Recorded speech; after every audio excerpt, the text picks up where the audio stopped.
Alhamdulillahi Rabbil Alamin wal aqibatu lil muttaqin wala udwana illa 'alal zalimin. Asyhadu an la ilaha illallah ilahul awwalin wal akhirin wa rabbus samawati wal ardin. Asyhadu an la ilaha illallah wahdahu la syarikalah wa asyhadu anna Muhammadan 'abduhu wa rasuluh. Ya ayyuhalladzina amanu taqullaha haqqa tuqatih wa la tamutunna illa wa antum muslimun.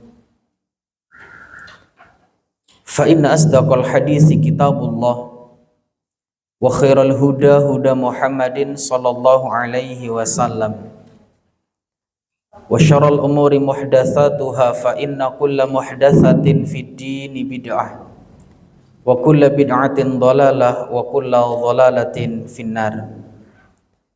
Ma'asyiral muslimin, ibu-ibu yang dimuliakan oleh Allah Subhanahu wa taala. Alhamdulillah, suatu kebahagiaan bagi kita ketika Allah mudahkan kaki kita bisa hadir di tempat ini dalam rangka mempelajari agama. Sungguh hadirnya kita di tempat ini semua atas rahmat dan pertolongan dari Allah Subhanahu wa taala. Kita bisa masuk waktu pagi pun atas pertolongan dan rahmat dari Allah. Allahumma asbahna wa bika amsayna wa bika nahya wa bika namutu wa ilaikan nusyur. Maka kewajiban bagi kita untuk terus bersyukur kepada Allah dan terus bersyukur baik dengan lisan kita dengan senantiasa memuji Allah ataupun anggota badan kita dengan kita gunakan, kita paksa untuk melakukan ketaatan kepada Allah.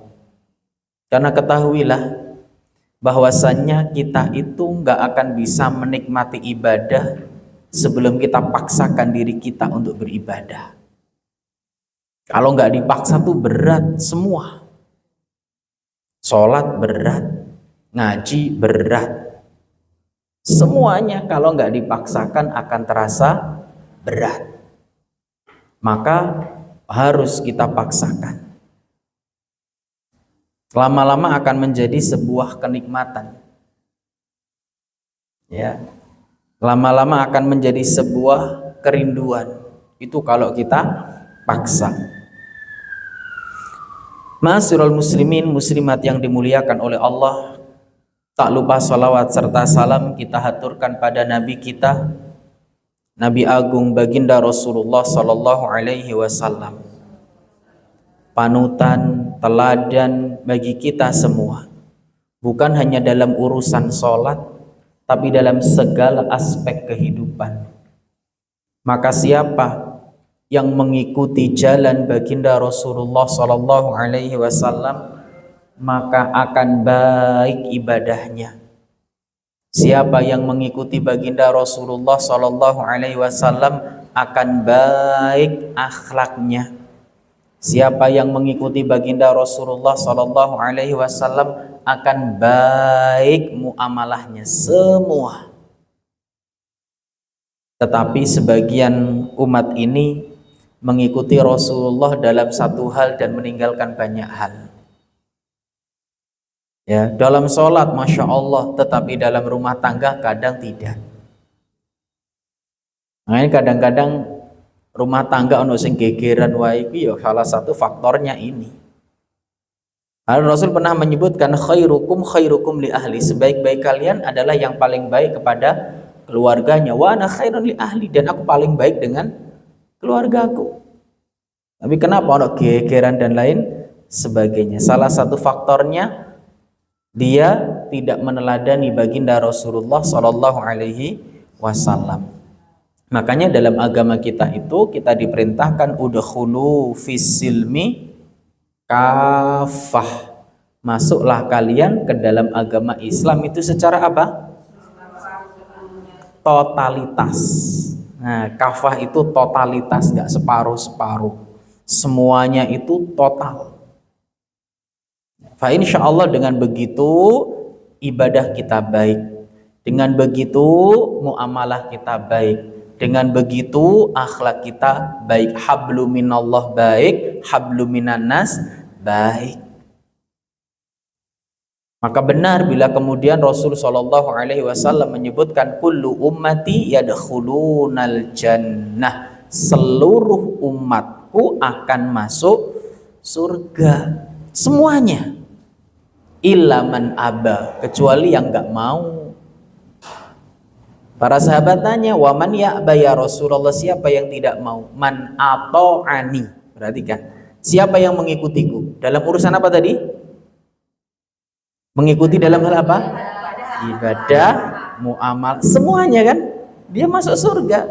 Karena kalau ngikuti Nabi ibadahnya baik, kalau ngikuti Nabi akhlaknya baik, kalau ngikuti Nabi muamalahnya baik. Gak separuh-separuh. Makanya kadang kan kita subhanallah, kita lihat yo Islam, yo sholat, yo mungkin ono gelare ning ngarep ngono apa?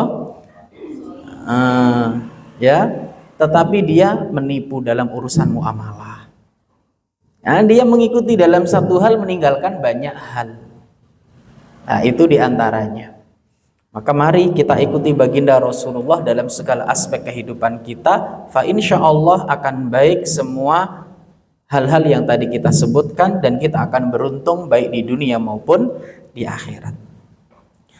Bapak Ibu atau ibu-ibu yang dimuliakan oleh Allah, fa insyaallah kita akan membahas kajian kita lanjutan dari pembahasan yang kemarin, masih tentang karakteristik hamba-hamba yang dicintai oleh Allah, dan kita masuk di poin berikutnya, yaitu di antara hamba yang dicintai oleh Allah adalah mereka yang berbakti kepada orang tua. Ada kalimat yang menarik tentang berbakti kepada orang tua. Berbakti kepada orang tua itu bukan hanya ketika orang tua masih hidup, tetapi selama kita masih hidup. Berbakti pada orang tua itu bukan hanya ketika orang tua masih hidup, tetapi selama kita masih hidup. Ma'asyiral muslimin yang dimuliakan oleh Allah, kalimat ini patut menjadi sebuah renungan bagi kita. Karena terkadang orang beranggapan bahwa berbakti kepada orang tua itu hanyalah untuk mereka yang kecil kepada orang tuanya yang dewasa. Hanya untuk mereka yang remaja ketika orang tuanya sudah senja. Ternyata tidak. Berbakti kepada orang tua itu selama kita masih hidup. Entah orang tua kita masih hidup atau orang tua kita sudah meninggal dunia. Maka jangan sempitkan kata birrul walidain. Jangan sampai batasi kata birrul walidain, berbakti kepada orang tua hanya saat mereka masih hidup. Jangan batasi kata birrul walidain hanya untuk mereka yang masih sekolah, yang masih kuliah, untuk orang tuanya yang sudah lebih tua. Ma'asyiral muslimin yang dimuliakan oleh Allah Subhanahu wa taala. Berbakti kepada orang tua, birrul walidain, adalah amalan yang lebih baik daripada jihad. Berbakti pada orang tua, birrul walidain, itu lebih baik daripada jihad. Padahal kita tahu bahwasanya keutamaan jihad luar biasa di sisi Allah Subhanahu wa taala. Waalaikumsalam. Tetapi ternyata birrul walidain ini lebih didahulukan. Dalam sebuah hadis, Rasulullah Shallallahu Alaihi Wasallam pernah ditanya oleh Abdullah bin Mas'ud. Di antara pertanyaan beliau adalah sa'altu Rasulullah Shallallahu Alaihi Wasallam. Aku bertanya pada Rasulullah Shallallahu Alaihi Wasallam. Ibu-ibu yang dimuliakan oleh Allah, ada sebuah faedah. Salah satu nikmat bagi para sahabat adalah ketika mereka ada suatu permasalahan, mereka bisa langsung tanya kepada Nabi. Itu salah satu privilege yang nggak dimiliki oleh umat saat ini. Memang ada pewarisnya para nabi, siapa? Ulama. Tetapi akan beda nantinya, karena putusan Rasulullah finish. Sedangkan apa yang disampaikan oleh guru-guru kita kadang, loh iku kok ngene, kok ngono. Masih ada kadang-kadang, piye jani, masih ada seperti itu. Makanya salah satu privilege para sahabat radhiyallahu anhum, ketika mereka tak tahu urusan, tidak paham, ada tempat untuk bertanya, ada tempat untuk mengadu. Di antaranya kepada Rasulullah Shallallahu Alaihi Wasallam. Ya, salah satunya Abdullah bin Mas'ud. Dan ini juga salah satu tanda para sahabat itu keinginan tahu dalam urusan agama luar biasa.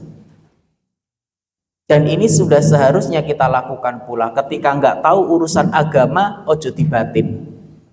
Babakan agama iku ono dalile, nggak boleh dibatin, nggak boleh dikira-kira, koyoke nggak boleh. Nggak nek gur koyoke rusak agama niki. Ulangi, urusan agama itu jangan satu, ojo dibatin tok. Yang kedua, ojo dikira-kira. Kira-kira koyoke luwe apik. Padahal dalam urusan agama ada apa tadi? Dalilnya. Kan kita diingatkan oleh guru-guru kita bahwasannya Islam itu telah sempurna. Ya, agama kita telah sempurna.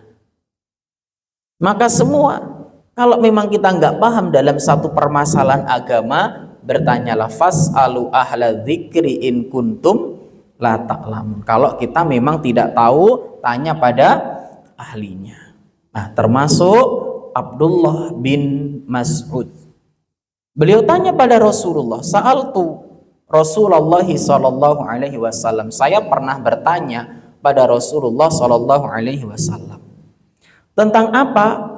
Ayyul amali afdol. Amal apakah yang paling utama di sisi Allah?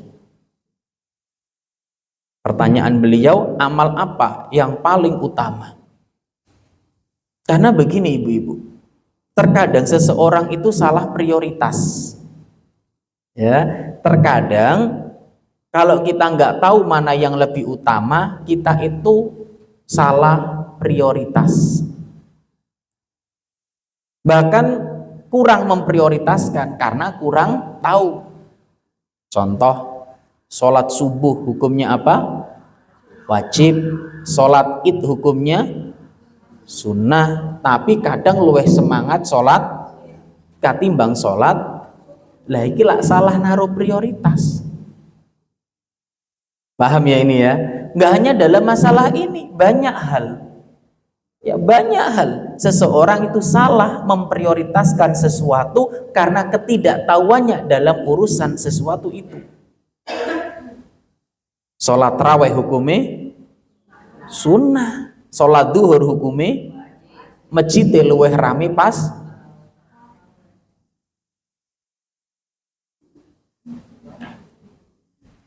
Kita ngitung laki-lakinya saja, nggak perempuannya gitu loh. Nah, disinilah prioritas. Makanya salah satu pertanyaan yang ditanyakan oleh sahabat Abdullah bin Mas'ud tentang prioritas nih, mana amalan yang paling utama.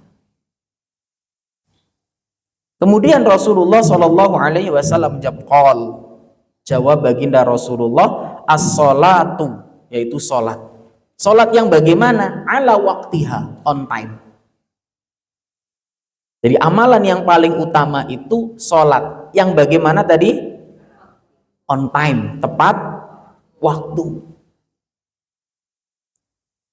Jadi ini amalan yang paling utama bagi umat Islam, karena Abdullah bin Mas'ud sudah beragama Islam. Ya, penanya ini sudah beragama Islam, dan yang bertanya adalah umat Islam. Kalau ada orang non Islam tanya, apa yang harus saya lakukan? Apa yang paling utama? Jawaban kita apa? masuk Islam. Syahadat. Kenapa? Karena dia belum masuk Islam. Jadi kita sebagai orang yang ditanya juga penting mengetahui lawan bicara. Dan inilah salah satu hal yang harus kita pahami. Nggak kabeh penanya iku jawabane podo. Masih pertanyaan podo. Ada seorang datang kepada Rasulullah. Ya Rasul, tunjukkan kepadaku amalan yang dapat memasukkan ke dalam surga. Satu sisi Rasul kadang menjawab A, kadang menjawab B. Kenapa? Penanyanya berbeda. Nah, bukan. Jadi ada seorang bertanya, Rasul jawab, la taghdab walakal jannah. Ojo muring-muring bagimu surga. Kenapa? Salah satu faktor.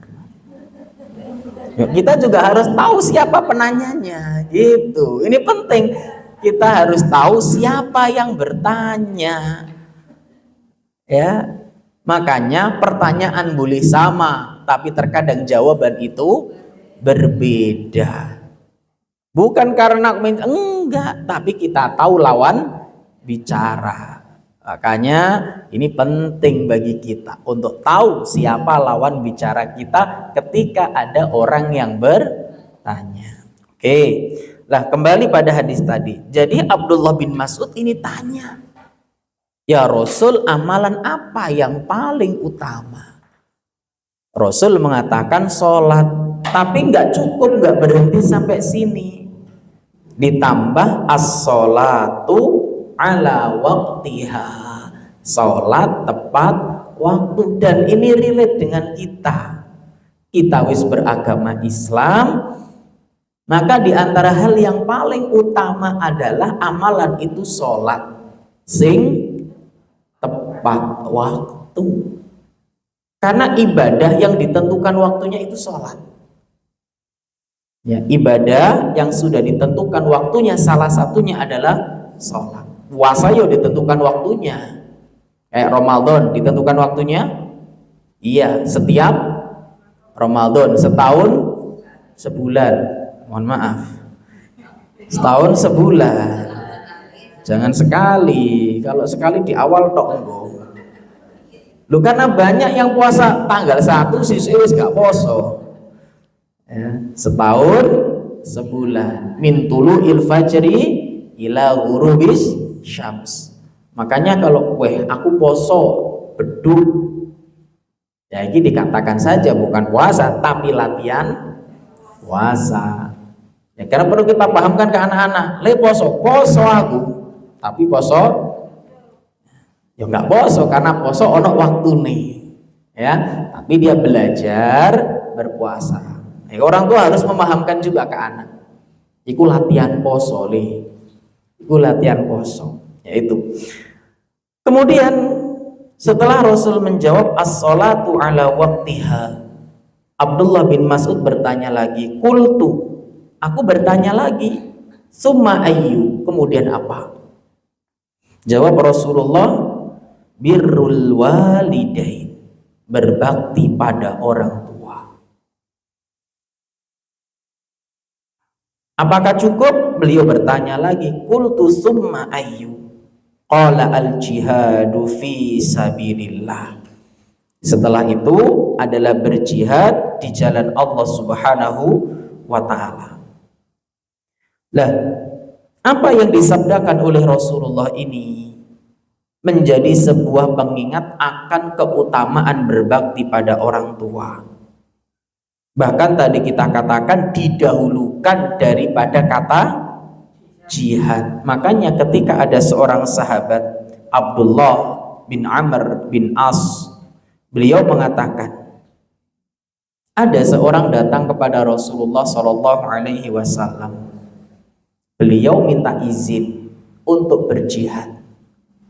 Minta izin untuk berjihad. Padahal tadi kita katakan jihad adalah amalan yang balasannya adalah surga. Bahkan ketika dia wafat dalam peperangan bisa memberi syafaat kepada keluarganya. Narik keluarganya ku iso. Ada keutamaan khusus di dalamnya. Ya. Tetapi ketika ada sahabatnya izin kepada baginda Rasulullah Shallallahu Alaihi Wasallam, Nabi bertanya, ahayyun walidak, apa ya wong tuamu iku sik urip? Apakah kedua orang tuamu masih hidup? Qal na'am, jawab beliau, iya ya Rasul, masih hidup. Qala fa fihi ma fajahid, kata beliau. Kata Nabi, pulanglah, datangilah kedua orang tuamu dan berjihadlah dengan cara berbakti kepada keduanya. Padahal izin, semangat, masih muda, mau berangkat berperang. Nabi nggak ujuk-ujuk langsung wes berangkat toh. Tapi Nabi sampaikan, apakah orang tua masih hidup? Masih, pulang. Berjihadlah dengan cara berbakti kepada keduanya. Ya, disuruh pulang ini. Maka ada keutamaan yang luar biasa dari berbakti kepada kedua orang tua. Apalagi ketika mereka sudah usia senja. Ya, karena usia senja itu nggak sama, fisiknya sudah tidak sekuat dulu lagi, pendengarannya sudah sangat berkurang sekali, penglihatannya sebagian sudah kabur, makanannya juga sebagian tinggal bubur, sebagian nggak semua, tapi sebagiannya ngoten gitu kan. Belum lagi penyakit yang harus rutin kontrol, belum lagi ada yang sudah terbaring di tempat tidur, kasur, ya harus gotong, bopong, gendong, semua. Disinilah Allah tekankan, ada penekanan lebih. Bahkan ada satu ayat yang khusus menjelaskan ini. Allah tegaskan tuh dalam firman-Nya, wa qadha rabbuka alla ta'budu illa iyyah wa bil walidaini ihsana. Dan Tuhanmu telah memerintahkan supaya kamu jangan menyembah kecuali kepada Allah dan berbuat baik kepada kedua orang tua. Al-Isra ayat 23. Al-Isra 23.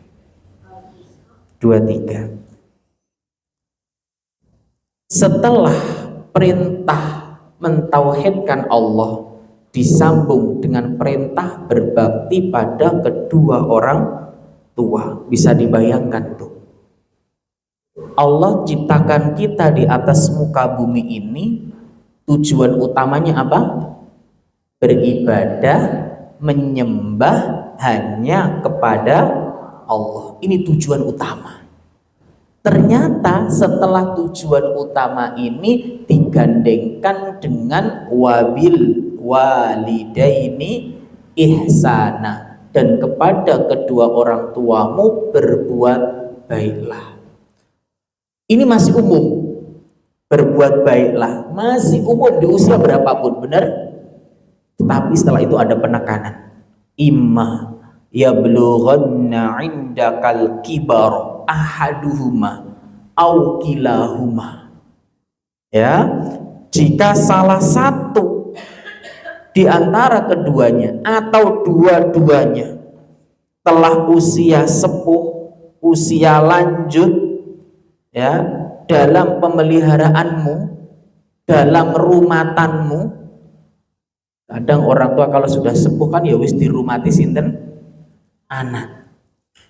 Maka fala takullahuma uffin, jangan sekali-kali mengatakan keduanya perkataan sependek-pendeknya kalimat, opo meneh walah. Nih wae ora oleh opo meneh pres ono tambane lu nggak oleh, apa meneh walah ditambah kiwayai ngene iki urung ngono. Makanya di sini ditekankan lagi, apabila dia sudah dalam pemeliharaanmu, yang mungkin kadang harus gendong, bopong, bahkan lebih dari itu. Jangan sekali-kali engkau mengucapkan mohon maaf, orang itu kalau sudah sepuh, ingatannya mulai berkurang, kadang piring rong garing niku lho kok aku ra diwehi mangan. Ya, dokter ngelarang, wong aku mangan opo-opo ora oleh. Iku kesabaran diuji. Bener diuji. Di posisi seperti ini loh, walah, iku bisa titikan gulu nih wis telu apa menehane dawa. Inilah sebuah nasihat berharga buat kita. Diuji dengan orang tuanya, belum lagi jika pasangannya tidak sejalan untuk berbakti dan merawat. Subhanallah, ini ketaatan diuji benar. Ya, wala tanharhuma, dan janganlah engkau membentak mereka. Wis to Bu, sampean wis sepuh menengo, ra usah. Iki sebagian anak muda sekarang kalau orang tuanya ngandani, wis to Bu, iki masa kini sampean masa. Subhanallah. Lo bener, wala tanharhuma, jangan sekali-kali engkau membentak. Kalau katanya orang-orang itu, sakit hati yang paling nemen itu ketika orang tua dibentak oleh anak.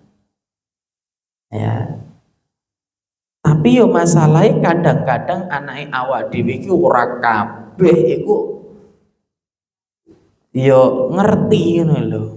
Makanya kan kita katakan pada pertemuan yang lalu-lalu kalau nggak salah, bahwasanya salah satu aset yang harus kita ikhtiarkan semaksimal mungkin adalah anak.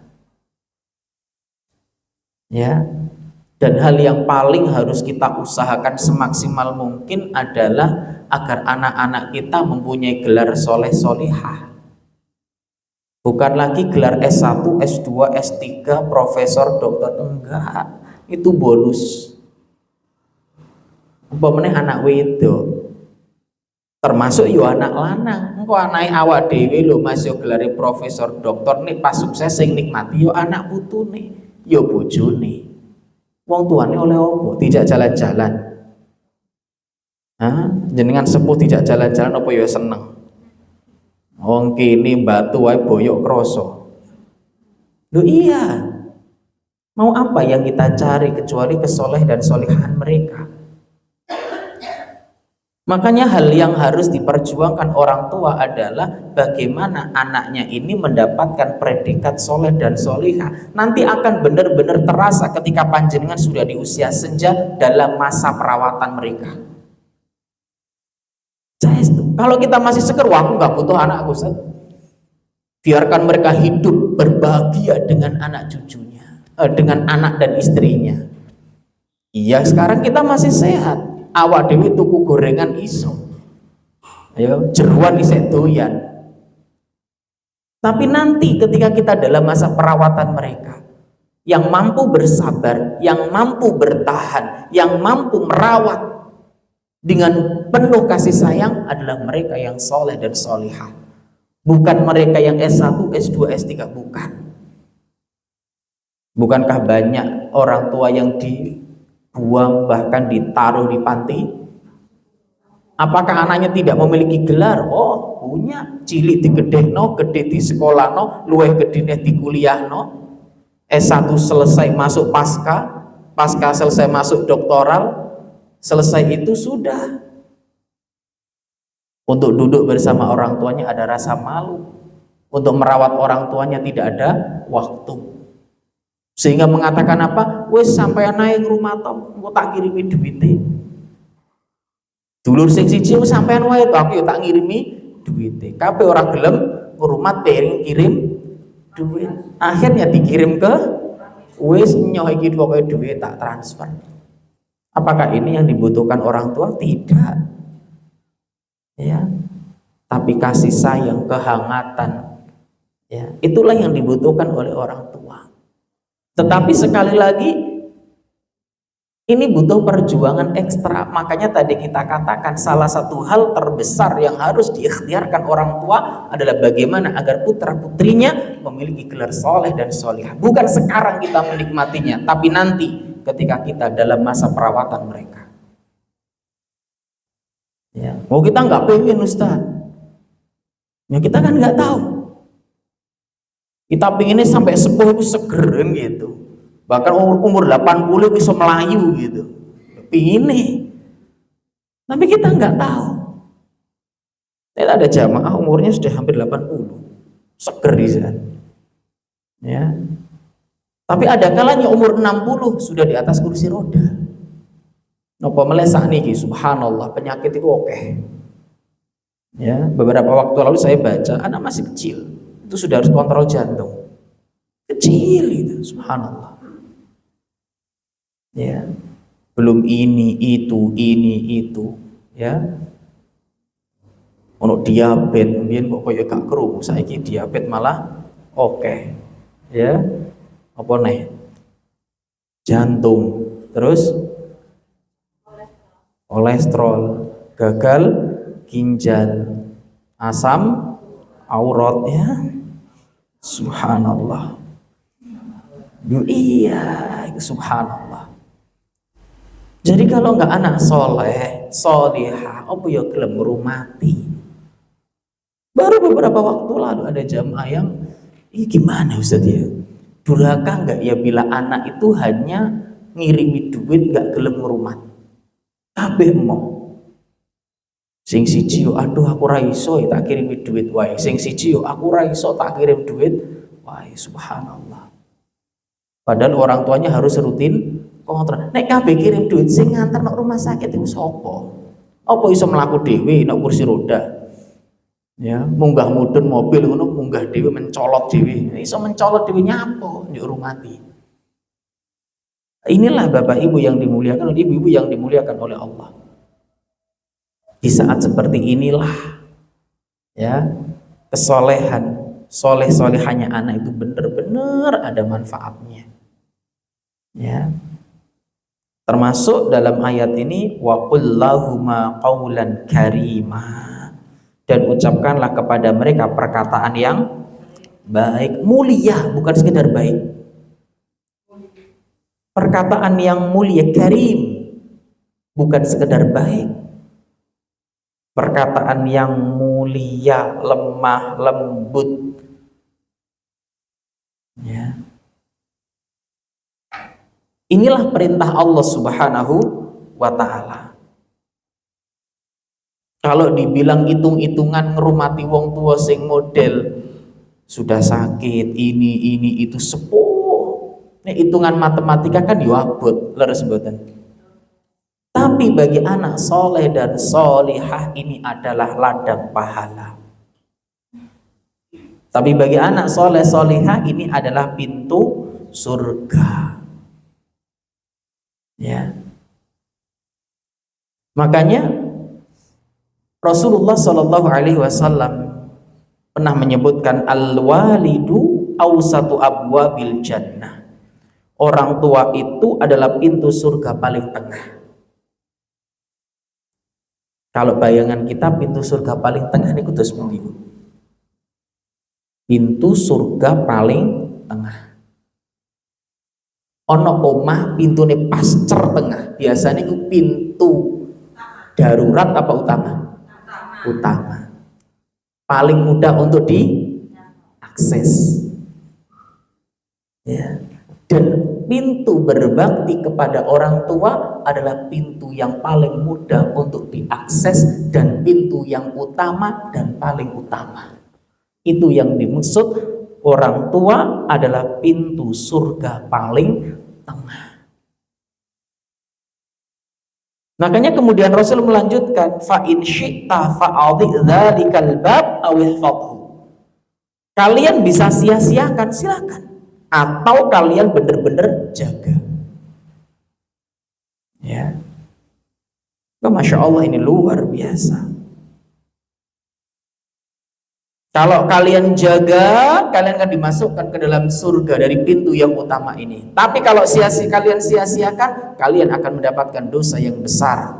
Yang dosa besar dari kedurhakaan pada orang tua ini disegerakan di dunia dan ditambah di akhirat.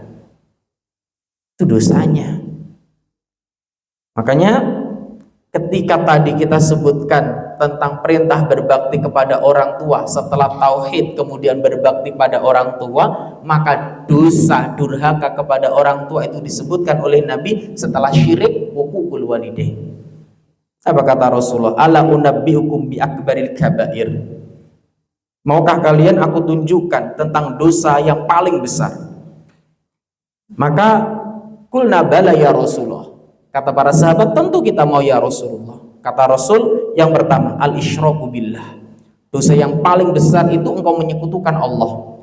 Dan yang kedua, wa uququl walidain.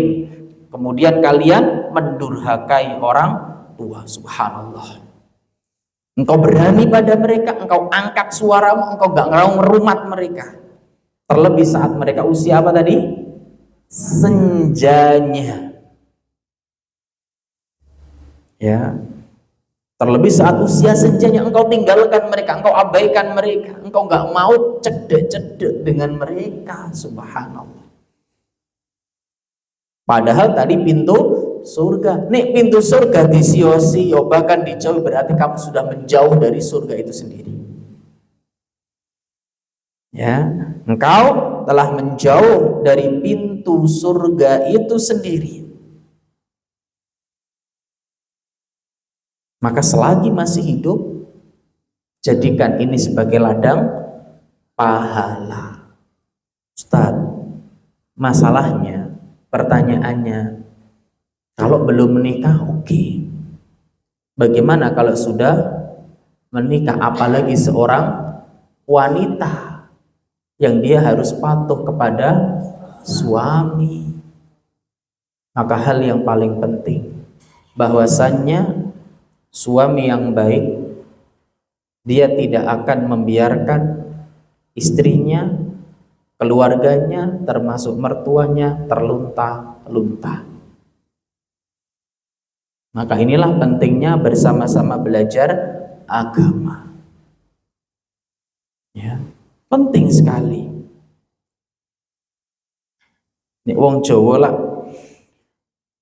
meskipun statusnya itu mertua, tetap ini adalah orang tua. Lah ngoten toh. Maka beruntung ketika keluarga kita, ketika pasangan kita memberikan peluang bagi kita untuk tetap berbakti kepada orang tua. Itu kebahagiaan yang luar biasa. Ya. Lantas bagaimana kalau mereka sudah meninggal? Tadi kita sempat sampaikan di awal bahwa berbakti kepada orang tua itu bukan ketika hanya mereka masih hidup, tetapi selama kita masih hidup. Jika orang tua kita meninggal dunia, tetap ada perintah untuk berbuat baik pada mereka, wajib. Apa saja itu? Yang pertama mendoakan, wajib hukumnya. Ya. Dan ini cara berbuat baik kepada mereka yang telah wafat. Cara birrul walidain kepada orang tua yang telah wafat, yang pertama sekali lagi apa tadi? Mendoakan mereka dan memohonkan ampun kepada Allah Subhanahu wa taala. Abu Hurairah radhiyallahu an pernah menyebutkan, Rasul bersabda, "Idza matal insanu in qata'a anhu amaluhu illa min salas." Ada 3 perkara yang apabila orang itu meninggal amalannya tetap lanjut. Yang pertama, illa min shadaqatin jariyah, sedekah jariyah. sedekah yang tetap bisa dirasakan manfaatnya sekalipun orangnya tetap atau telah meninggal. Yang kedua, ilmin yuntafa'u bihi, ilmu yang bermanfaat. Dan yang terakhir, awaladin sholihin yad'ulah, anak soleh yang mendoakan orang tuanya. Jadi doanya anak itu akan tersampaikan kepada orang tua, termasuk istighfarnya anak itu akan sampai ke orang tua. Hatta nggak ditujukan, ya, seluruh kebaikan anak itu orang tua dapat. Kenapa? Karena anak itu jerih payahnya orang tua, dan seseorang itu akan mendapatkan dari hasil jerih payahnya. Jadi seluruh kebaikan anak orang tua dapat, seluruhnya, sholatnya, puasanya, hatta nggak ditujukan. Kenapa? Karena ini adalah hasil perjuangan orang tua. Termasuk doa-doanya anak, istighfarnya anak. Makanya ada perbedaan antara taubat dan istighfar. Ada perbedaan antara taubat dan istighfar. Kalau taubat itu hanya bisa dilakukan oleh orang itu sendiri. Kalau istighfar itu bisa dilakukan oleh orang lain. Ibu kita berdosa nih, apakah anak bisa mentobatkan atas nama ibunya, mewakili? Nggak bisa, harus beliau sendiri. Tetapi apakah anak bisa memohonkan ampun untuk kedua orang tuanya? Bisa, itu bedanya. Paham ya? Kalau taubat yang melakukan harus diri sendiri atau yang bersangkutan. Kalau istighfar bisa dilakukan oleh orang lain. Makanya kita bisa memohonkan ampun untuk kedua orang tua kita kepada Allah Subhanahu wa ta'ala. Salah satunya yang sering kita baca, Rabbighfirli wali walidayya warhamhuma kama rabbayani shaghira. Doa ini enggak hanya untuk mereka yang kecil, untuk orang tuanya yang masih hidup, tidak, bahkan kita untuk kedua orang tua kita yang telah wafat. Bahkan untuk orang yang sepuh yang orang tuanya telah lama meninggalkan dia, tetap ada kewajiban baca doa ini. Makanya berbakti kepada orang tua bukan ketika masih hidup, tapi selama kita masih hidup. Dan ini sampai kepada mereka. Suatu ketika Rasulullah SAW pernah ditanya, bainama ana jalisun 'inda Rasulillah SAW, kata Anas bin Malik, ketika kami duduk-duduk bersama Rasulullah SAW. Jadi sahabat-sahabat itu senang duduk-duduk dengan Rasulullah karena dapat faedah ilmu. Ya, dapat faedah ilmu, dapat siraman rohani, berteman dengan orang soleh. Ya. Jadi luar biasa manfaatnya. Makanya para sahabat itu senang. Rasul duduk diikuti. Ya, di masjid di mana sahabat-sahabat itu senang. Termasuk sahabat Anas bin Malik. Kata beliau, bainama ana jalisun 'inda Rasulillah sallallahu alaihi wasallam idh ja'ahu rajulun minal ansar.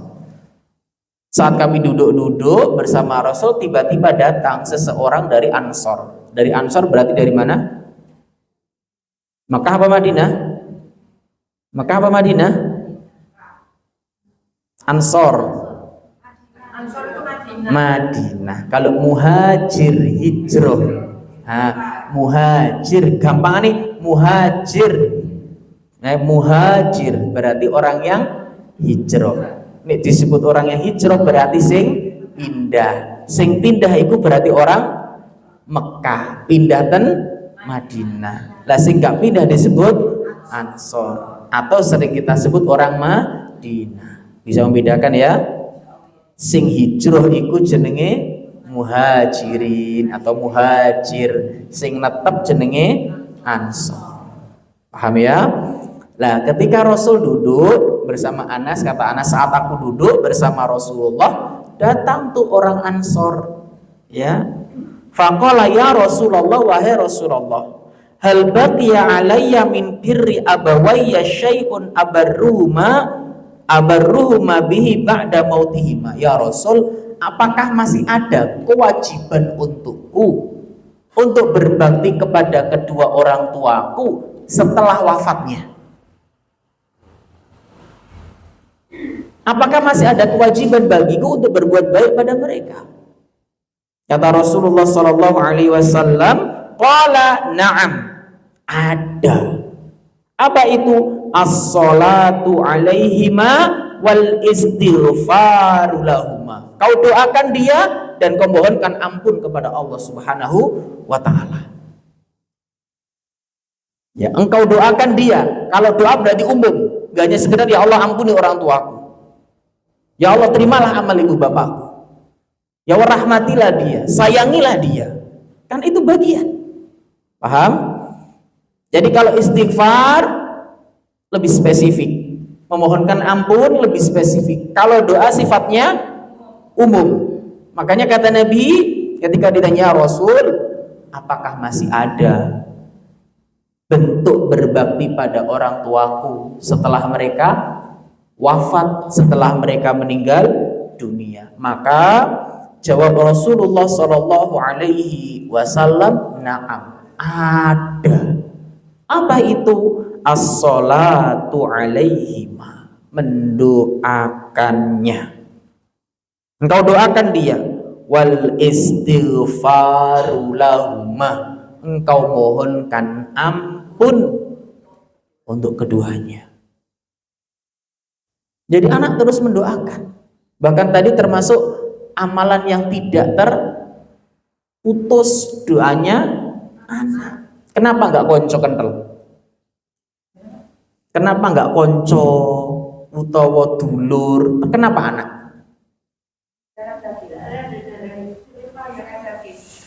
Karena rai nek mantan anak, nek mantan bojo enek.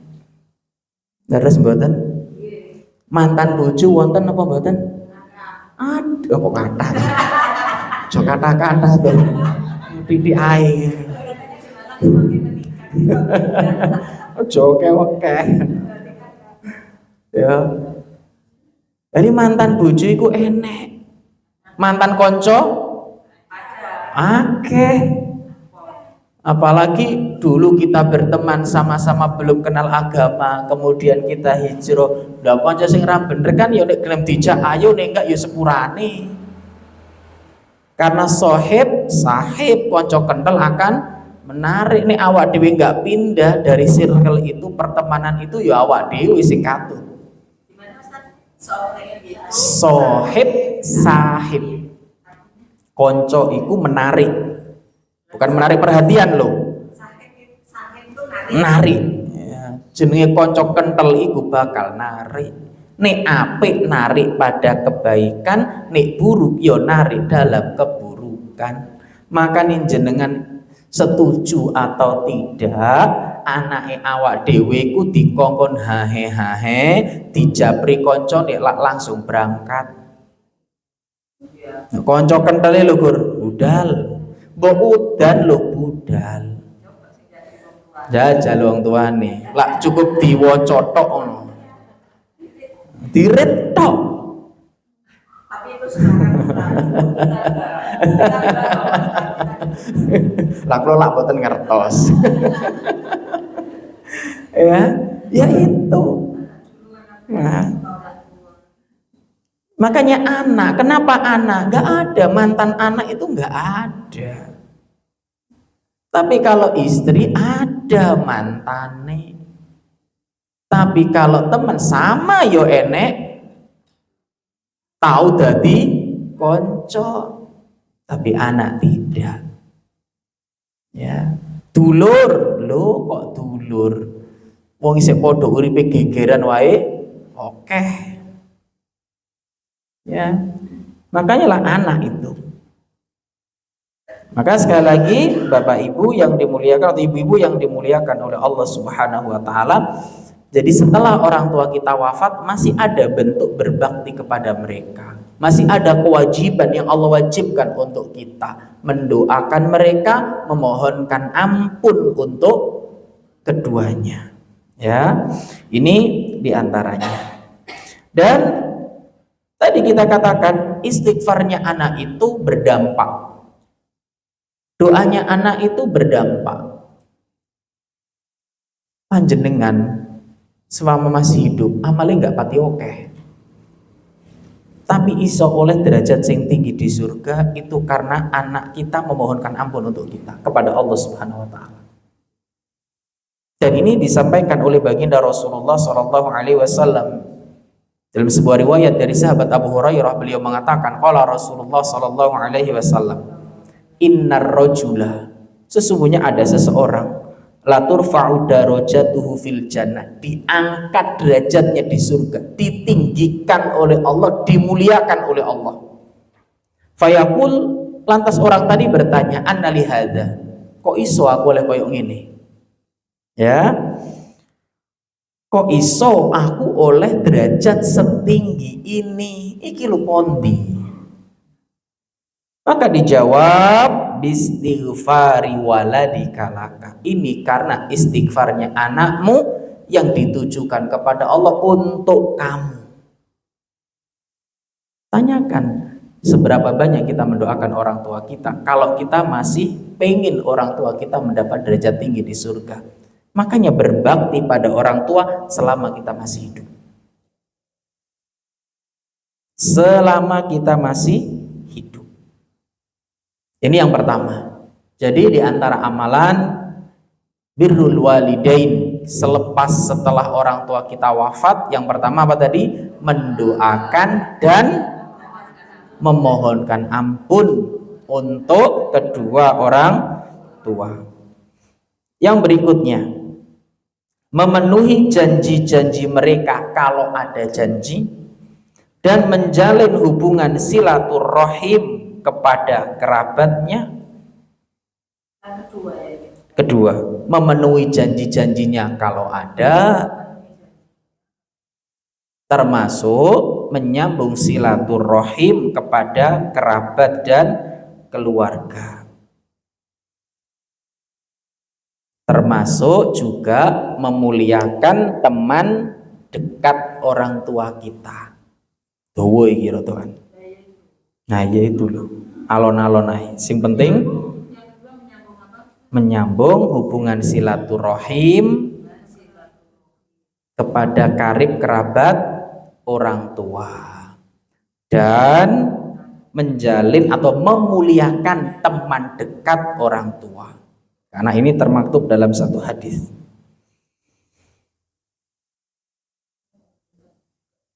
Ya, memuliakan teman dekat kedua orang tua. Konco kental wong tua.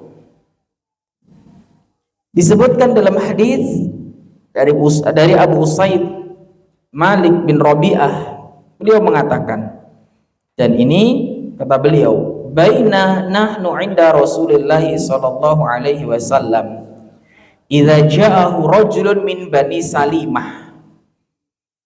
Suatu saat kami pernah berada di sisi Rasulullah, ketika itu datang seorang dari Bani Salimah. Faqal, dan dia mengatakan, ya Rasulullah, hal baqiya min birri abawayya syai'un abarruhuma bihi ba'da mautihima. Ini senada dengan apa yang disampaikan dalam hadis sebelumnya yang kita baca dari Anas bin Malik. Ya. Jadi datang orang kepada Rasulullah, tanya, ya Rasul, apakah masih ada bentuk berbuat baik pada orang tua setelah mereka wafat, setelah mereka meninggal dunia? Kata Rasulullah, iya ada. Maka kata Rasulullah, as-salatu alaihima wal istighfaru lahuma, seperti tadi kita sebutkan, mendoakannya, memohonkan ampun untuk. Kemudian wa infadu ahdihima, memenuhi janji mereka setelah meninggal dunia. Apakah orang tua masih punya janji atau punya nazar? Ya, atau masih punya nazar? Termasuk wasilaturrahim, yaitu menjalin hubungan silaturahim dengan keluarga kedua orang tua yang mungkin telah lama terputus. Makanya penting silsilah keluarga itu anak kita tahu. Le iki budimu, iki pak demu, ini itu. Anak itu harus tahu. Karena bentuk berbakti kepada orang tua setelah wafatnya yo nyambungi kabeh. Tapi kan selama ini nek wong tua niku pun pecah, orang tua meninggal, koyok-koyok hubungan dengan Pak De Bude ke atas itu terhenti, stop. Padahal Islam memerintahkan setelah orang tua wafat tugas anak itu menyambung kembali, nggak terhenti. Makanya teruntuk orang tua kita yang masih hidup, sampaikan pada anak-anak kita, le iki Pak Demu, iki budemu, iki buyutmu, iki embahmu, jalurnya dari sini. Syukur-syukur panjenengan duwe catatan silsilah keluarga ning omah yang paling gede. Jelaskan semua kepada anak-anak kita. Termasuk apa? Ya, wa ikramu sadiqihima, dan memuliakan teman dekat kedua orang tua. Makanya kalau panjenengan punya teman dekat, ketika panjenengan video call, kasih tahu, le iki konco kendele bapak, konco kendele ibu, namanya ini, rumahnya di sini, pisan-pisan ayo engko dolen rono. Ojo malah anak itu nggak dikenal, bahkan ketika ada teman dekat kita main, le masuk, masuk, iki konco kendele bapak ate ini, konco kendele ibu ate ini, ojo ganggu diskusine ngobrole, aduh ya repot ini. Perintah dari Allah, perintah dari Rasulullah itu diantara bentuk birrul walidain. Setelah orang tua wafat adalah anak memuliakan teman dekat kita. Dan yang nggak dikenal nopo yo ngerti. Ayo dikenal no, ini bentuk birrul walidain. Bahkan mungkin kita orang tua yang telah wafat, apakah kita tahu siapa teman dekat orang tua kita? Sing endi. Mai kenalkan mulai sekarang. Ketika kita telepon deh ibu deh, le ini temennya ibu, ya rumahnya ini loh, namanya ini. Gue nih sampean dolan-dolan rono soano mampiro, sampaikan salam ibu kepada beliau, sampaikan salam bapak kepada beliau. Iki titip kayak no koncone ibu, titip kayak no koncone ayah. Masya Allah luar biasa ini. Setelah wafat pun ini akan terus disambung. Karena ini perintah dari baginda Rasulullah Shallallahu Alaihi Wasallam. Nggak mandek gitu loh, nggak mandek. Selama ini mandek, jangankan teman, dulure kadang mandek, nggak berlanjut. Padahal ini perintah dari baginda Rasulullah Shallallahu Alaihi Wasallam. Ya. Dalam sebuah hadis disebutkan, Ibnu Dinar meriwayatkan Abdullah bin Umar pernah berkata, ada orang Badui, orang Arab Badui berarti orang Arab pedalaman, ya, bertemu dengan Ibnu Umar di tengah perjalanan menuju Mekah. Kemudian Abdullah bin Umar memberi salam dan mengajaknya untuk naik ke atas keledainya serta memberikan sorbannya untuk dipakai di kepalanya. Ibnu Umar berkata kepada Ibnu Umar, tadi yang datang, ya, yang diajak ketika bertemu seorang lelaki Badui, orang pedalaman. Paham ya? Ulangi. Ibnu Dinar itu meriwayatkan bahwa Abdullah bin Umar radhiyallahu an, Abdullah bin Umar berarti anaknya siapa? Umar. Anaknya orang yang hebat nih, khalifah. Ya. Beliau pernah berkata, ada seorang lelaki Badui bertemu dengan Ibnu Umar atau Abdullah bin Umar. Namanya itu Abdullah karena anaknya Umar disebut Ibnu Umar, anake Umar. Ya, di tengah perjalanan menuju Mekah. Kemudian Abdullah bin Umar memberi salam dan mengajaknya untuk naik ke atas keledainya.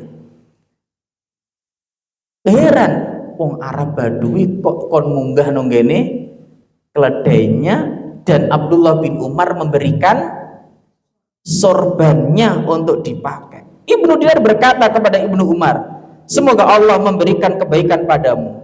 Sesungguhnya orang itu adalah orang Arab Badui, dan sebenarnya ia diberi sedikit lebih senang. Nyapo mau kon numbah keledai, mau kon numbah keledai, terus mau paringin apa? Sorban. Oh mau kayak titik ngono wis seneng kok. Pahamin ya. Ibnu Umar begitu luar biasa memuliakan orang Arab Badui ini.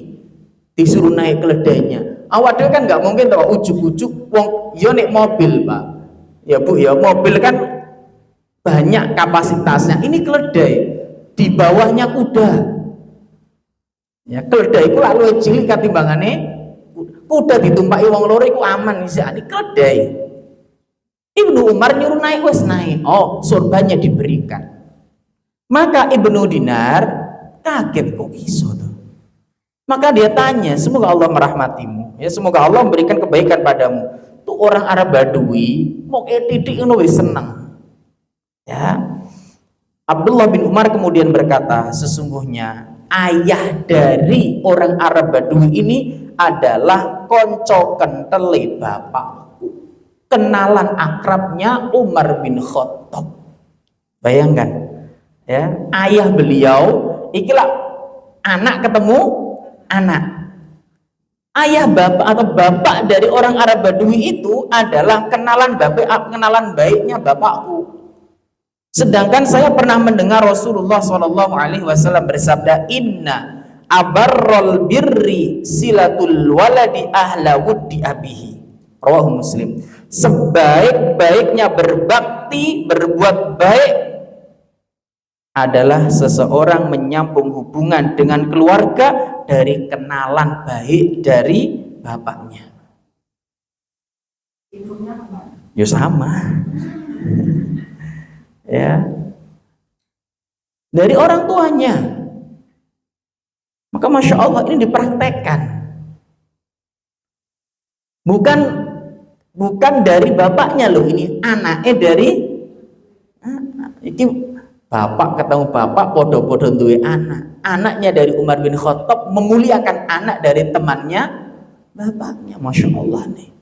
Loh ini perintah dari baginda Rasulullah, memuliakan keluarga teman dekatnya bapak, teman dekatnya ibu kita. Tapi nek ra dikenal no opo yo iso anak-anak yang awak dhewe melakukan hal ini. Yang merintahkan langsung adalah Rasulullah SAW, dan ini bentuk birrul walidain setelah wafatnya kedua orang tua kita.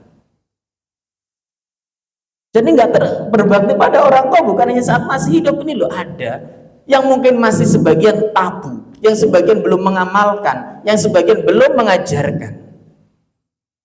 Makanya ayo kenalkan anak-anak kita pada teman-teman dekat kita. Iki le kerabatmu, iki koncone ibu, koncone bapak, ini.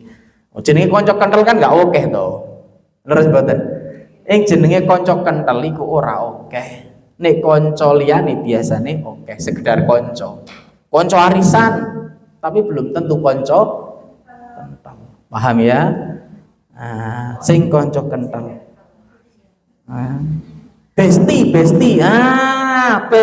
Gampangane jenengan ku kanca kentel iku sing luwih gampang besti. Apa besti iku? Kanca kentel lengket ana ndi bareng, seia sekata dan seirama iku lho kanca kentel. Jenengan saiki ya besti. Apa besti iku bes?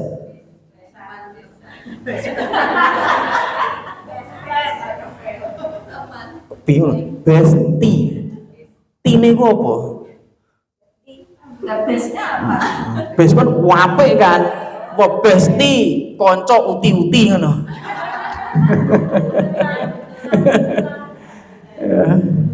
Ya, besti koncone uti-uti ya nih. Masya Allah ya. Ya itulah. Jadi ayo dikenalkan anak-anak kita dengan besti-bestinya kita gitu. Ya Masya Allah lah, jangan sampai nggak kenal. Ya nggak apa-apa sekali anak kita ajak main ke, nggak ngentekno waktu saulan lo jenengan sowan sekali-sekali ngajak anak, ayo hari ini mumpung karo blonjo mampir no sing kene. lusa kono, 1 bulan lagi kono. Insya Allah kalau kenal harapannya ya itu tadi. Seperti lepas wafatnya kita tetap ada hal-hal tadi. Bayangkan loh anak podo anak iki. Nah saya kira ngapunten, jangankan anake awak dhewe dengan anake koncone awak dhewe, anake awak dhewe dengan koncone awak dhewe mesti ngerti. Dan belum tentu memuliakan. Padahal perintahnya Allah, perintahnya Rasulullah disuruh memuliakan. Sekelas Umar bin Khattab punya kenalan orang Arab Badui, anaknya orang Arab Badui sama Ibnu Umar, yuk naik. Ini surban dipakaikan, suruh pakai. Luar biasa ini bentuk memuliakannya. Maka ini menjadi PR bagi kita semuanya. Yang berikutnya, yang keberapa? 3 adalah bersedekah atas nama orang tua. Bersedekah atas nama orang tua.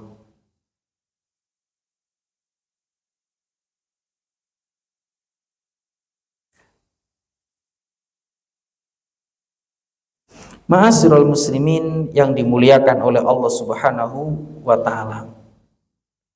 Rasulullah Shallallahu alaihi wasallam pernah menyebutkan bahwa di antara bentuk berbuat baik pada orang tua adalah dengan bersedekah atas nama orang tua yang telah meninggal dunia. Secara khusus, meskipun tadi kita katakan secara umum seluruh kebaikan kita ini sampai kepada orang tua.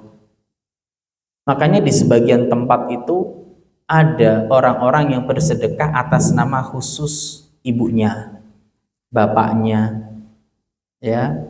Ada yang sedekah masjid atas nama orang tuanya, ada yang sedekah sumur khusus atas nama ibunya, dikhususkan.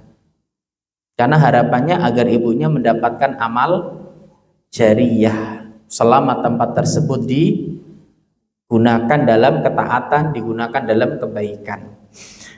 Abdullah bin Abbas radhiyallahu anhuma pernah mengatakan, anna Sa'ad bin Ubadah radhiyallahu anhu tuwfiyat ummuhu wa huwa ghaibun anha. Sesungguhnya ibu dari Sa'ad bin Ubadah meninggal dunia, sedangkan pada saat itu Sa'ad tidak berada di sisinya. Faqal, dan dia bertanya, ya Rasulullah, wahai Rasul, inna ummi tuwfiyat wa ana ghaibun anha. Wahai Rasul, ibuku meninggal dan aku tidak ada di sisinya. Anak iku nek pas enggak orang tuanya meninggal, enggak pas di sampingnya lah koyok nopo nggih. Gelo sedih ya Allah, kan gitu. Bukan gelo karena takdirnya ya, kok aku enggak ono ning kono gitu loh. Dan ini dirasakan oleh sahabat Sa'ad bin Ubadah. Ya Rasul, ibuku meninggal tapi aku tidak ada di sisinya, aku enggak membersamainya. Ayanfa'uha syai'un in tasaddaqtu bihi anha. Apakah bermanfaat jika aku bersedekah dengan sesuatu atas nama untuknya atau atas nama dia? Aku khususkan untuk beliau. Qala na'am. Iya. Qala fa inni ushiduka anna haidhi al-mihraf shadaqatun 'alaiha. Kemudian saat mengatakan, kalau memang begitu aku bersaksi padamu bahwa kebunku yang siap panen itu, siap berbuah itu, ya, aku sedekahkan atas nama beliau. Jadi kebun yang siap panen wis disedekahno kabeh. Dalam hal yang lain disebutkan, Aisyah radhiyallahu anha pernah menyebutkan bahwa ada seorang laki-laki yang berkata kepada Rasulullah, inna ummi, ya, sesungguhnya ibuku mendadak, ya, meninggal. Walam tusi, dan belum berwasiat. Wa adhunnuha law takallamat tasaddaqat. Beliau belum sempat berbicara, beliau akan bersedekah, ya. Atau andaikan beliau sempat berbicara, tentu beliau akan bersedekah. Afalaha ajrun in tasaddaqtu anha. Kata beliau, apakah beliau akan mendapat aliran pahala jika saya bersedekah atas nama beliau. Kata Rasul, na'am tasaddaq anha, iya, bersedekahlah atas nama beliau. Maka ini menjadi salah satu opsi buat kita untuk membahagiakan, memberikan pahala atau kiriman pahala untuk orang tua kita. Gak harus satu masjid, gak harus satu kebun. Mungkin ketika ada, oh di sana mau bangun masjid, wah tak sedekah semen siji atas nama orang tua saya. Wah gak ono semen siji ya, aku aneh gur sak truk ya gak apa-apa, sak truk angsal. Ya, atau sumur. Sumur itu selama airnya dimanfaatkan oleh semua orang, hewan, bahkan apapun itu, kita dapat kebaikannya, dapat pahalanya. Dan ini sedekah yang baik. Dimanfaatkan oleh banyak orang tuh, selama orang memanfaatkan, kita dapat pahala. Enggak apa-apa, titik, Masya Allah luar biasa. Enggak harus banyak, sedekah itu enggak harus banyak. Sing penting, okeh dan ikhlas. Plus ikhlas. Soalnya bagi yang menerima kan seneng okeh, Mas, sing kayak orang ikhlas. Nek aku diwehi ngono ya Mas yo gak ikhlas urusan, sing penting oh. Oh terserah, sing penting oke. Tapi bagi yang bersedekah yang penting ikhlas. Itu yang paling penting. Makanya kalau bisa dua-duanya, memadukan antara kebahagiaannya dan kebahagiaan kita. Ya, kebahagiaan kita saat amal kita diterima, kebahagiaan dia saat dia mendapatkan sesuatu. Ya, termasuk mushaf warathahu, mushaf yang diwariskan atau yang diberikan pada orang lain. Tetapi saran saya kalau jenengan mau sedekah mushaf, saran saya ke personal. Jangan ke, ya mohon maaf, jangan ke satu tempat. Karena kadang-kadang Al-Quran itu enggak digunakan tapi gurki pajangan. Ya mohon maaf, ini bukan opo-opo, tapi sekedar saran.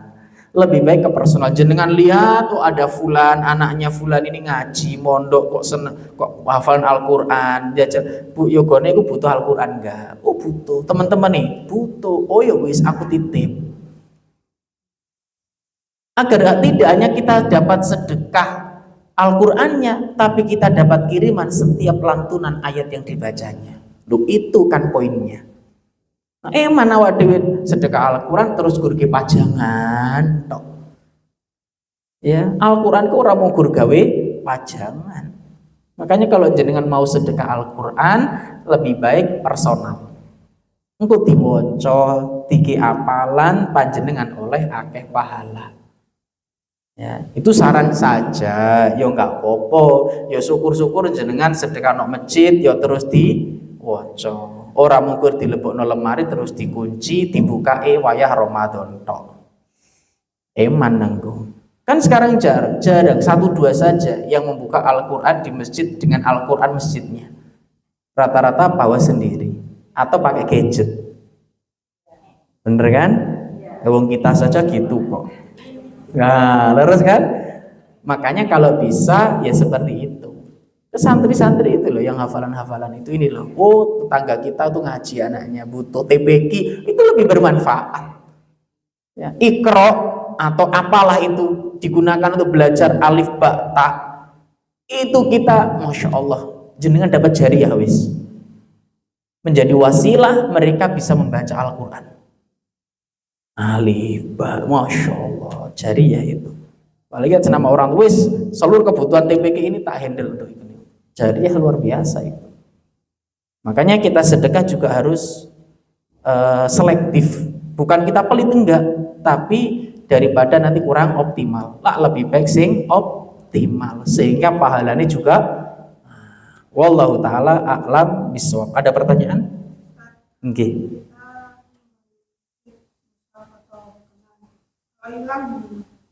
Kalau hilang bagaimana?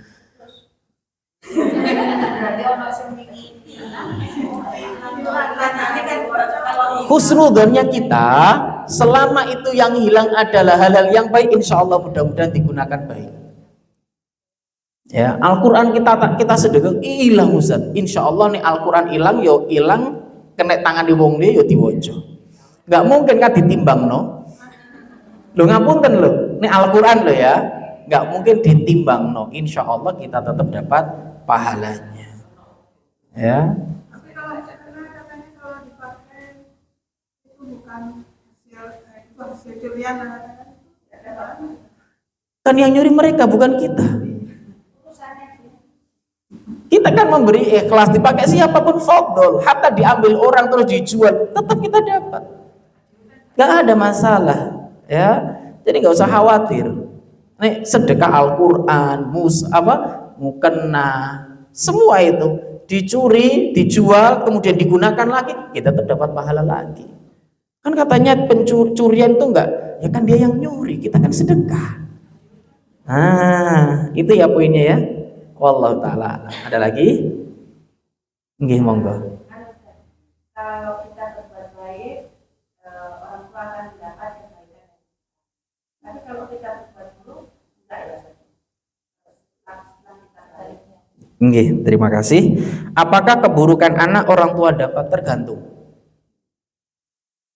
Tergantungnya bagaimana Ustaz? Satu, kewajiban orang tua itu mendidik, menasihati, mengingatkan. Terus ketika kewajiban dan tanggung jawab ini sudah dilakukan dan anak itu tetap melaksanakan, maka orang tua tidak mendapatkannya. Keburukan anak dia sendiri yang memikulnya. Sebagaimana kita tahu Nabi Nuh anaknya juga demikian. Innaka lan tahdi man ahbabta walakin Allah yahdi man yasha. Kita nggak bisa tuh memaksakan semua orang, wih pokok ini anak wong soleh kudu dadi sing, belum tentu. Makanya kewajiban itu harus kita laksanakan dulu. Tapi kok kita punya tanggung jawab nggak tahu mendidik anak, nggak tahu ngongkon ngaji anak, nggak tahu ngongkon sholat anak, nggak tahu ini, nggak tahu itu. Kalau bisa dikatakan bila ada anak yang durhaka, ya iki karakteristik wong tua sing durhaka. Kewajibannya tidak ditunaikan. Kullukum ra'in wa kullukum mas'ulun an ra'iyati, kata Nabi. Tiap-tiap kalian pemimpin dan akan dimintai pertanggungjawaban atas yang dia pimpin. Jadi makanya kewajiban harus kita tunaikan. Hadis. Ya. Setiap kalian pemimpin. Dan setiap pemimpin akan dimintai pertanggungjawaban atas yang ia pimpin. Masya Allah nih. Makanya seorang ibu juga mengingatkan, nggak apa-apa. Wong tua niku karakteristiknya kan cerewet toh. Cerewete wong tua iku lah demi kebaikan. Ya teraya ngono kuwi. Ya. Demi kemaslahatan. Demi kebaikan. Makanya terus diingatkan anak-anaknya. Nggak hanya dicukupi sandang pangan papannya saja, urusan sekolah kuliah oke, tempat tinggal oke, ini oke, tapi ingat bahwasannya kewajiban orang tua nggak hanya ini, tapi mengajarkan mereka agar tahu tentang kewajibannya kepada Allah Subhanahu wa taala. Gitu kan? Karena kewajiban manusia untuk beribadah kepada Allah. Gitu nggih, Bu nggih? Wallahu taala alam. Ada lagi? Nggih. Umpama orang tua kita Terus kita kan selalu mendoakan, apakah kita wajib untuk mematuhi kata yang paling tertua? Maksudnya itu kita mengganti sebagai ganti orang tua. Oh nggih. Apakah kakak tertua itu adalah ganti dari orang tua? Tidak. Bukan ganti. Tetap statusnya adalah kakak. Saudara. Nggak ada dalam Islam kemudian orang tua wafat berarti gantinya itu kakak yang paling tua, enggak. Tapi statusnya tetap sebagai saudara, kakak beradik yang dalam Islam ada hak, ada hal-hal yang diperintahkan untuk kita berbuat baik kepada kerabat, ya kepada saudara itu ada. Makanya dalam Islam itu ada hak sesama muslim, ada hak sesama keluarga, ya yang hal itu juga harus ditunaikan. Ya, artinya haknya hanya berkutat pada saudara, bukan lagi kepada orang tua, karena berbeda nanti. Kalau sampai kakak itu bukan diibaratkan ya, orang kakak itu sebagai pengganti orang tua, maka ada hak-hak kepada kedua orang tua yang harus terlimpahkan kepada mereka. Tapi ini kan nggak bisa, karena berbeda nanti antara kakak dan orang tua. Sekalipun kakak ini yang menanggung seluruh halal kita. Contoh, ada dua orang anak, kedua orang tuanya telah wafat, sehingga adiknya seluruh sekolahnya dan lain ditanggung oleh kakak. Apakah haknya orang tua bisa teralihkan? Apakah kewajiban anak ini berbakti kepada kakaknya sebagaimana anak ini harus berbakti pada orang tuanya? Tentu tidak. Berbeda. Karena ini nggak bisa dilimpahkan, nggak bisa dialihkan. Ya, itu diantaranya. Wallahu taala a'lam bishawab. Jelas nggih? Alhamdulillah. Mudah-mudahan jelas, bukan belas, nggih. Mudah-mudahan kan jelas, bukan belas. Nih belas ya tak remedi, ujian kita baleni. Masya Allah, Bapak Ibu yang dimuliakan oleh Allah Subhanahu Wa Taala, mudah-mudahan yang singkat ini bisa menjadi pengingat buat kita bahwasanya ingat kalimat yang pertama kita buka, kewajiban berbakti kepada orang tua. Apa tadi? Bukan hanya ketika mereka masih hidup, tapi selama masih hidup masih ada kewajiban berbakti kepada mereka.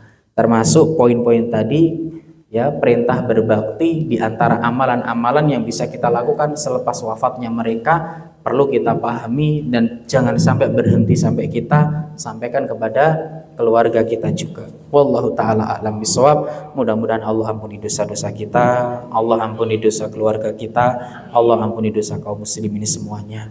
Allah berikan kesehatan pada kita, Allah berikan kesehatan pada keluarga kita, dan mudah-mudahan jika ada saudara kita yang diuji dengan sakit, Allah berikan kesembuhan dengan kesembuhan yang sempurna.